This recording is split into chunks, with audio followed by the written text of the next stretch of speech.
am completely disappointed because, I mean, what we told Nigerians was not what had happened in 2015. So it was a lie. We lied. We should admit we lied. To Nigerians? To Nigerians. We deceived Nigerians. We deceived, even though we use people deceive people, the PDP, for campaign. But of course, we were a replica of what we were accusing the PDP of. Or even worse. Worse. Not even. Eliminate the word worse. But Buhari was a catch, isn't it?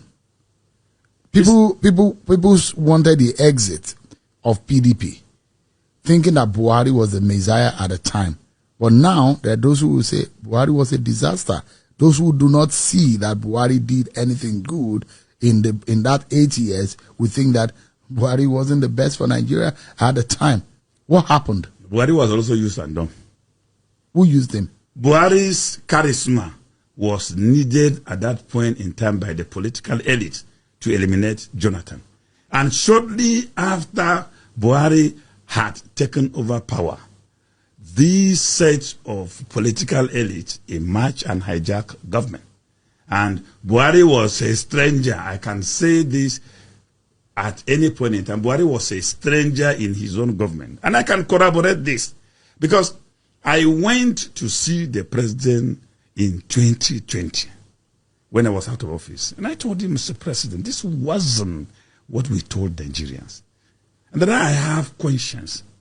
We campaigned and convinced Nigerians. When I look at the type of investment the common people put in our government, and here we are today with insecurity. When we came in, it was only the Northeast. As at 2020, I told him, it was not possible to even travel from Abuja to Kaduna. And I dared him. I said, Mr. President, if you disbelieve what I'm saying, or what I was saying, please, roll out brigade of gas now, and I join you. We drive from Abuja to Daura, and I promise him that if bandits do not attack him, I will go and die in exile. I briefed him about the security situation, about the hardship, and to be very fair to the president, he expressed surprise, meaning from my own judgment, some of the things I said were things he was hearing them for the first time. But I'm not surprised that such has happened. Because even when we were in government, it has happened. It was me who, even at the Federal Executive Council meeting, that informed him when a DSS and EFCC were trigger drawn in Asokoro here for 3 days. They held the entire environment hostage, and the president didn't know. It was everywhere on the press, print media. But the president, the Buhari that we saw is usually with newspapers. We saw him reading the newspapers. Maybe they gave him a different newspaper.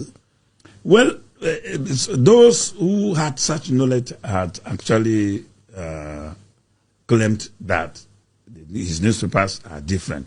But from this particular incident where the president was in Nigeria for 3 good days, and we went to the Federal Executive Council meeting, and I was expecting the issue to have been on the agenda, the first thing we will look at. And until we finished our meeting, it was not there. I had to introduce it through AOB.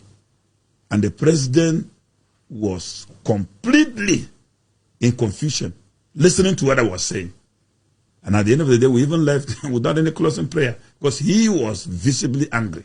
And when he left, on my way to my office, I saw those 2 agencies under his office, directly under his office, holding a complete community hostage for 3 days because of whatever their interest they had, and the president didn't know. There was no security to his table. The National Security Advisor could not inform him. The so-called courtiers and veranda boys, none of them, thought it wise to save his image and integrity to inform him. So there was an overtaking of the Buhari government under his watch. For me, Buhari's hurricane, Buhari's integrity was needed. It was a political bite needed to eliminate Jonathan and his government. And immediately that was achieved. You could see what